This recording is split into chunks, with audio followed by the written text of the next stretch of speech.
Hello, नमस्कार, स्वागत है आप सभी लोगों का शिक्षा स्थली अ प्लेस फॉर लर्निंग, जो कि आपका अपना प्लेटफॉर्म है। और अभी तक हम लोग क्लासिफिकेशन ऑफ लिविंग ऑर्गेनिज्म को डिस्कस कर चुके हैं। काफ़ी अच्छे से हमने 2 लेक्चर में उसको डिस्कस किया, और एक जो बायोलॉजी के लिए जो स्टार्टिंग होती है ना, उसका एक लेआउट जो तैयार करना होता है, वो पूरी तरीके से तैयार हो चुका है मेरी तरफ से।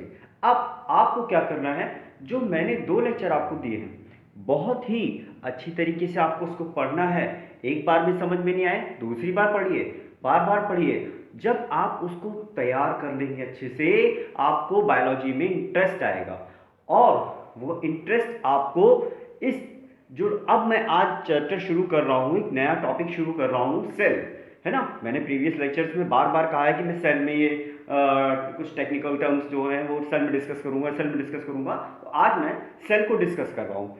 तो आप लोगों को क्या करना है, लास्ट लेक्चर को पहले अच्छे से पढ़ लेना है। और जो लोग फर्स्ट टाइम यहाँ पर आ रहे हैं, अभी फर्स्ट टाइम इस वीडियो को देख रहे हैं, वो पहले प्रीवियस लेक्चर्स को देख लें, क्योंकि वो कनेक्ट कर पाएंगे प्रीवियस लेक्चर्स से आज के लेक्चर को अच्छे से कनेक्ट कर पाएंगे, है ना। तो चलिए स्टार्ट करते हैं आज का टॉपिक, सेल, कोशिका। कोशिका के बारे में जानते हैं। अब देखिए दोस्तों, कोशिका को ही पढ़ना क्यों जरूरी है, सेल को पढ़ना क्यों जरूरी है, और स्टार्टिंग किसी और टॉपिक से क्यों नहीं की मैंने, और लिविंग ऑर्गेनिज्म को मैंने बताया। अब लिविंग ऑर्गेनिज्म बने किससे हैं, कैसे बने हैं, क्या क्या उनमें डेवलपमेंट हुआ है, ये जानना आवश्यक है। अब ये जानना इतना आवश्यक है तो इसीलिए क्योंकि सेल जो होता है ना, सेल किसी भी जीवित प्राणी के लिए उसकी फंक्शनल और स्ट्रक्चरल यूनिट होती है। का जो सेल होती है, कोशिका जो होती है, वो संरचनात्मक और कार्यात्मक इकाई होती है। अब ये क्या बात हुई, हमें समझ में नहीं आया। इसका मतलब क्या है, सेल को हम लोग अगर इस तरीके से लें कि सेल एक किसी बहुत बड़ी दीवार का एक ईंट की तरह है, एक ईंट की तरह है, और कई सेल जोड़ते जाओ, कई सेल जोड़ते जाओ, तो एक बहुत बड़ी दीवार खड़ी हो जाती है। बहुत बड़ी दीवार खड़ी का मतलब है कि एक एक बॉडी बन जाती है उस सेल, कई सेल जोड़ने से। देखिए अब मैं क्या बताने वाला हूं, मैं इस तरीके से अगर हम देखें कि एक सेल कई सारे सेल, कहिए कई सारे सेल जुड़ जुड़कर क्या बनाते हैं, टिश्यू बनाते हैं।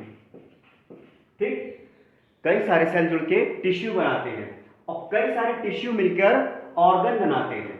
ठीक है, और कई सारे ऑर्गन मिलकर ऑर्गन सिस्टम बनाते हैं। ठीक, और कई सारे ऑर्गन सिस्टम मिलकर बॉडी का निर्माण होता है। ठीक है फ्रेंड्स, तो मैंने क्या बताया, कई सारे सेल मिलकर बॉडी का निर्माण कर रहे हैं। तो ये हमारी जो पूरी बॉडी है ना, ये बहुत छोटी छोटी कोशिकाओं से, छोटे छोटे सेल्स से मिलकर बनी हुई है। ठीक है, इसीलिए हमें इसको पढ़ना बहुत जरूरी है, और इसीलिए कहा जाता है कि cell is a structural and functional unit of body. शरीर की कार्यात्मक एवं संरचनात्मक इकाई कौन होती है दोस्तों, तो वो कोशिका होती है। ठीक है, वो कोशिका होती है। अब सेल के बारे में हमने जाना, स्टडी ऑफ सेल, सेल का अध्ययन करना क्या कहलाती है, साइटोलॉजी कहलाती है। स्टडी ऑफ सेल, ये क्वेश्चन डायरेक्ट पूछा जाता है कि स्टडी ऑफ सेल को क्या कहेंगे, तो हम उसको साइटोलॉजी कहेंगे। ठीक है ना। तो यहां से एक क्वेश्चन ये पूरा आपका तैयार हो गया। अब देखते हैं, देखिए क्या हुआ, इसकी शुरुआत कैसे हुई, कैसे इसको सेल को का पता लगा कि क्या सेल होता क्या है, या सेल के बारे में कैसे सबसे पहले देखा गया। और किसने देखा, रॉबर्ट हुक ने 1665 में। ठीक, 1665 में इन्होंने कॉर्क की लकड़ी में चैम्बर लाइक स्ट्रक्चर को देखा। इस तरीके से चैम्बर लाइक स्ट्रक्चर, देखिए मैंने ये बना रखा है, ये चैम्बर लाइक स्ट्रक्चर है ना, कुछ खंड खंड से बने हुए। तो इन्होंने देखा, अब कॉर्क की लकड़ी क्या है, ये मृत कोशिका होती है। ठीक है ना, डेड सेल्स होते हैं ये जीवित कोशिका नहीं होती है। तो सबसे पहले इन्होंने कॉर्क की लकड़ी में देखा कोशिका को, और अपनी बुक माइक्रोफेजिया में इन्होंने डिस्कस किया इस बात को। ठीक है, इन्होंने अपनी बुक माइक्रोफेसिया में इस बात को डिस्कस किया। अब दोस्तों यहां पर ना एक कंफ्यूजन क्रिएट होता है। पेपर में क्वेश्चन आएगा कि सबसे पहले कोशिका की खोज किसने की, तो आप लोग देखेंगे रॉबर्ट हुक, बिल्कुल ठीक है, बात सही है, रॉबर्ट हुक ने की। वहीं एक ट्विस्ट वो दे देता है कि सबसे पहले जीवित कोशिका की खोज किसने की। अब यहां पे रॉबर्ट हुक भी होगा, एंटोनी ल्यूवेनहॉक भी होगा और दो और नाम होंगे। और आप लोग डेफिनेटली अगर आप लोग इससे अवेयर नहीं होंगे, इससे परिचित नहीं होंगे, तो आप लोग रॉबर्ट हुक लगाएंगे और सोचेंगे यार मेरा तो क्वेश्चन सही है, बट आफ्टर एग्जामिनेशन आप 1 नंबर का लॉस कर देंगे और शायद नेगेटिव मार्किंग भी पाएंगे अगर आपको नहीं पता होगा। तो दोस्तों क्या हुआ, 1665 में रॉबर्ट हुक ने जब मृत कोशिका कॉर्क की लकड़ी जो चैम्बर लाइक स्ट्रक्चर था इसमें कोशिका की खोज की, उसके बाद 1674 में एंटोनी वॉन ल्यूवेनहॉक ने जीवित कोशिका की खोज की थी, किसमें, बैक्टीरिया में। किसमें की थी, बैक्टीरिया में इन्होंने जीवित कोशिका की खोज की थी। तो यहां से क्वेश्चन डेवलप होता है कि अगर आपसे पूछा जाए कि जीवित कोशिका की खोज सबसे पहले किसने की, तो वो एंटोनी वॉन ल्यूवेनहॉक थे इन 1674।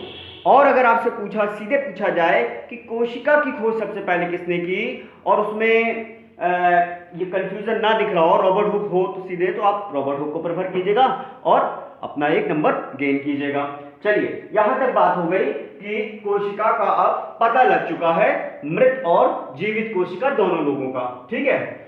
इसी के साथ अब देखिए जब क्या होता है, कोई भी नया कंसेप्ट आया तो उसके लिए नई नई थ्योरीज आती हैं, है ना, नए नए सिद्धांत आते हैं, नए नए प्रिंसिपल आते हैं। तो वही हुआ, साइंटिस्ट इस दौर में अपना काम करते जा रहे थे और जो सबसे सफल थ्योरी दी गई कोशिका के बारे में, साइटोलॉजी के बारे में, कोशिका के विज्ञान के बारे में, वो क्या थी, वो दी गई कोशिका का सिद्धांत। और वो किसने दिया, वो दिया श्लाइडेन एवं श्वान ने 1838 में। कब दिया, श्लाइडेन एवं श्वान 1838 में दिया। अब देखिए श्लाइडेन जो थे ये एक बॉटनिस्ट थे, वनस्पति विज्ञान शास्त्री थे, और ये एक जूलॉजिस्ट थे, ठीक है। इन दोनों जंतु विज्ञान शास्त्री थे, दोनों ने मिलकर स्टडी किया और एक साइटोलॉजी के बारे में, कोशिका के विज्ञान के बारे में 4 कंसेप्ट दिए इन्होंने, 4 अपने मत दिए इन्होंने, 4 एक तरीके के सिद्धांत दिए जिस पर बेस इन्होंने कोशिका के बारे में बताया। क्योंकि कोशिका के बारे में अब तक कुछ पता नहीं था अच्छे से, और इन्होंने अच्छे से डिफाइन किया। अब इन्होंने 4 बातें कही अपने साइकोलॉजी जो के लिए प्रिंसिपल दिया था उसमें। क्या थी भाई वो 4 प्रिंसिपल? पहला इन्होंने बताया कि जो कोशिकाओं का जो जंतु एवं पादपों का जो निर्माण हुआ है वो छोटी छोटी कोशिकाओं के बनने से हुआ है। मैंने स्टार्टिंग ही वहीं से की थी, cell is a structural and functional unit of body, वही बात ये लोग बता रहे हैं, ठीक। लेकिन इसका ये लोग प्रायोगिक रूप प्रैक्टिकली ये डिफाइन नहीं कर पाए इसको। आगे जाकर एक नए वैज्ञानिक थे, रुडोल्फ वर्च्यू उनका नाम था, उन्होंने इसको प्रायोगिक रूप से बता दिया। अब ये क्वेश्चन बन जाता है कि सेल थ्योरी को प्रायोगिक रूप से किसने बताया, प्रैक्टिकली किसने डिफाइन किया, तो वो किया रुडोल्फ वर्च्यू ने। अच्छा, अब इनके द्वारा बताई गई थ्योरी को सेल थ्योरी नहीं कहा गया, उसको क्या कहा गया, मॉडर्न सेल थ्योरी कहा गया, और रुडोल्फ वर्च्यू ने उसको दिया था। इसके बाद दूसरा जो कंसेप्ट इन्होंने दिया, दूसरा जो मत दिया वो था कि भाई जो कोशिका बन रही है ना, जो कोशिका नहीं बन रही है वो पहले से बनी हुई कोशिकाओं से ही बन रही है। अब ये क्या बात हुई, देखिए आप लोग जो थोड़ा सा भी बायोलॉजी से जुड़े हुए होंगे उन्होंने पढ़ा होगा कोशिका का विभाजन होता है ना, अर्धसूत्री विभाजन और समसूत्री विभाजन, माइटोसिस और मियोसिस, इस तरीके से विभाजन होता है इसका, कोशिका का, ठीक है ना। सेल्स डिवाइड होते जाते हैं, N number of times divide होते जाते हैं, और एक कोशिका तुरंत कई कोशिकाओं का जन्म दे सकती है। वही बात ये बता रहे हैं कि भाई नई कोशिका का जो जन्म हुआ वो प्री एग्जिस्टिंग सेल्स से हुआ, है ना, पहले से बनी हुई कोशिकाओं से हुआ। ठीक, चलिए तीसरा पॉइंट क्या है? तीसरा पॉइंट है कि देखिए सभी कोशिकाएं अलग अलग होती हैं, सभी कोशिकाएं अलग अलग होती हैं, लेकिन वो कार्य करने के लिए और संरचना बनाने के लिए एक सामूहिकता का प्रदर्शन करती है, ग्रुप ग्रुप ग्रुप का प्रदर्शन करती हैं, है ना, ग्रुप का प्रदर्शन करती हैं। अर्थात क्या मतलब होता है? देखिए मैंने क्या बताया, सेल, कई सारे सेल मिलकर टिश्यू बनाते हैं। अब टिश्यू क्या होता है? टिश्यू जो सारे सेल जुड़ते हैं ना, कई सारे सेल जुड़ते हैं और एक ही संरचना के और एक ही कार्य करने वाले जो सेल होते हैं वो मिलकर टिश्यू बनाते हैं। वही बात ये कह रहे हैं कि जो सेल्स वैसे तो अलग अलग हैं, लेकिन वो एक समान कार्य करने के लिए और एक समान संरचना प्रदर्शित करने के लिए सामूहिकता का दिखाते हैं और सामूहिकता का दिखाते हैं और उस तरीके से एक साथ पूरा एक बंच के रूप में, ग्रुप के रूप में दिखने लगते हैं। अच्छा, मैंने तीसरा पॉइंट अभी छोड़ा, ये बहुत इंपॉर्टेंट पॉइंट है, क्योंकि मैं पहले भी बता चुका था जब प्रोकैरियोटिक और यूकैरियोटिक डिस्कस कर रहा था कि भाई प्रोकैरियोटिक में क्या होता है? न्यूक्लियस एब्सेंट होता है ना, और यूकैरियोटिक में न्यूक्लियस डेवलप हो जाता है। तो कोशिका के निर्माण में या कोशिका के लिए केंद्रक की बहुत अहम भूमिका होती है, न्यूक्लियस की इंपॉर्टेंसी बहुत ज्यादा होती है। ठीक है दोस्तों, ये बहुत इंपॉर्टेंट पॉइंट्स थे, इससे कोशिका के बारे में काफी कुछ हमको पता लग चुका है ना। अब इस पर बेस्ड भी क्वेश्चंस बनते हैं और इस पर बेस्ड ही हम लोग कोशिका को लेकर आगे जाएंगे। ठीक है दोस्तों, आपने अब ये समझ लिया कि जो 4 मत दिए गए थे कोशिका सिद्धांत से रिलेटेड वो क्या क्या थे। अब चलते हैं, हेडिंग लगाइएगा आप नोट्स बनाते हुए कि कोशिका संबंधी महत्वपूर्ण तथ्य, some important facts regarding cell. Okay, तो सबसे पहला पॉइंट है कि सबसे छोटी कोशिका, है ना, सबसे which is the smallest cell in the on the earth. ठीक है, क्या होती है भाई? माइकोप्लाज्मा बैक्टीरिया, जिसको हम लोग PPLO भी कहते हैं। ऑप्शन में या तो माइकोप्लाज्मा बैक्टीरिया होगा या फिर PPL होगा, और उसका साइज भी है। साइज कितना है? 0.1 माइक्रोन के, ये माइक्रोन का साइन होता है, ठीक है ना, इस तरीके से माइक्रोन का साइन है। अब आते हैं ये PPLO क्या होता है? तो PPLO का फुल फॉर्म लिख लीजिए आप लोग, प्लूरो न्यूमोनोलाइक ऑर्गेनिज्म, प्लूरो न्यूमोनोलाइक ऑर्गेनिज्म। ठीक है, प्लूरो न्यूमोनोलाइक ऑर्गेनिज्म। ठीक, अच्छा ये हो गया।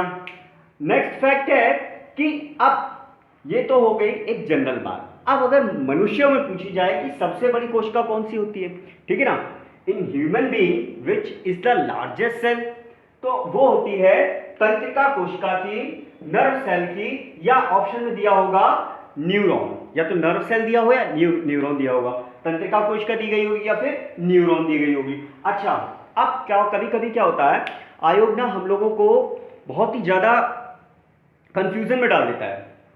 ऑप्शन में हो सकता है ये भी ना मिले आपको। अब आप क्या करेंगे जब ऑप्शन में ये भी नहीं मिलेगा?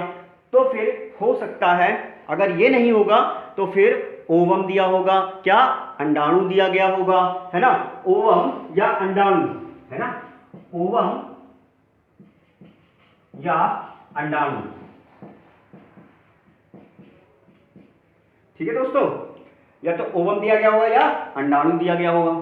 ठीक, अच्छा ये हो गया। अब आते हैं इधर, मनुष्यों में ही सबसे छोटी कोशिका, मनुष्यों में ही सबसे छोटी कोशिका बताइए, तो वो होती है मेल स्पर्म, है ना, शुक्राणु, मेल स्पर्म, शुक्राणु। ठीक, ये फैक्ट है, एज इट इज आपको याद करने हैं। सबसे छोटी कोशिका मेल स्पर्म, शुक्राणु। नेक्स्ट फैक्ट पे बात करते हैं पौधों में सबसे बड़ी कोशिका, पौधों की बात करें तो पौधों में सबसे बड़ी कोशिका क्या होती है, तो कपास के तंतु की, कपास के तंतु की, कॉटन के फाइबर की, ठीक है ना। और वो कितनी उसकी लंबाई होती है, 55 से 60 मिलीमीटर लंबा होता है।